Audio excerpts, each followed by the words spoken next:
So we continue the conversation around responsible AI. And David Abel is a cloud advocate. It's okay if you don't understand what that means because I too am at a loss, but he's going to explain. And he was one of the panelists that really gave his perspective around practicing responsible AI, not just for Nigeria but for the rest of the world. Well, we'll continue the conversation with David. We have gotten to a point in time where the things that we needed to do need a whole lot of security, a whole lot of data, and at the end of it all, we need to go to cloud because the management of things is getting more technical. Just look at your phone. If you save your contact before on a SIM card, but now you don't save it anymore on SIM card because you know why? You want to be able to use it over and over, irrespective of the device that you have.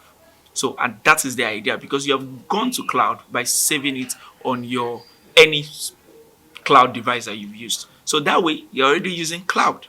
So the idea is that the things that we do now are shifted from a normal we doing something on premise. On premise means it's something that you can hold right now, but now you can't hold it anymore. It's on cloud.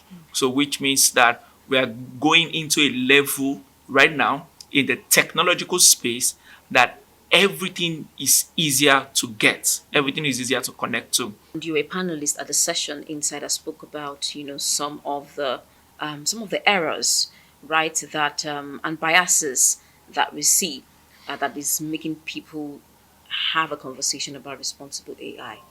So if you were to recount the conversation you had with the people, what salient points would you pick that you want the whole world to listen to? One of the questions that was asked was about the challenges that or the failures within AI. Who should be blamed? The companies who created them, the developers who build from the companies who created them, or even the consumer. And one of the things I told them, I said, it depends. Because at the three levels of people who use them, everybody has a responsibility to play around AI. The real truth is this: AI will continue to advance the power that the society will begin to improve on. Because now all professionals are happy with what AI is doing for them. It's increasing the level of productivity, it's increasing the bottom line. So it's doing a whole lot of good stuff. But with every good thing that comes, there are consequences for them. And and that is why we are having this conversation of having a responsible AI. And I told them, I said, see, we need to start generating good and quality data. Quality data that is void of biases, that has fairness in them. That way, it's easy for us to be able to say, yes, we are having a quality data and a quality insight.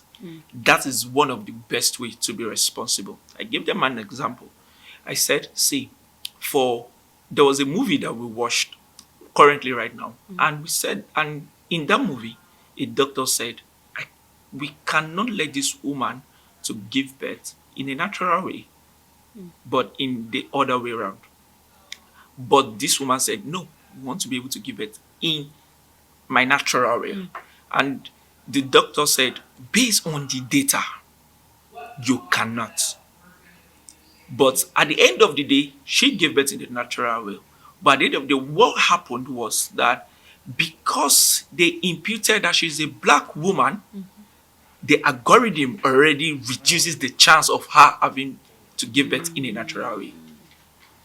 Bias data. So we have to start building systems, AI systems, that is void of all this. Same way I told them, I said, there are public platforms that helps us to generate data. But it would be bad for us to take our private information into a public unsafe system. Now, that is not the responsibility of another person, it's our own responsibility. So at every point in time, everybody has a responsibility to play in the advancement of AI systems. Thank you so much for joining us on Tech Up. So, fist bump.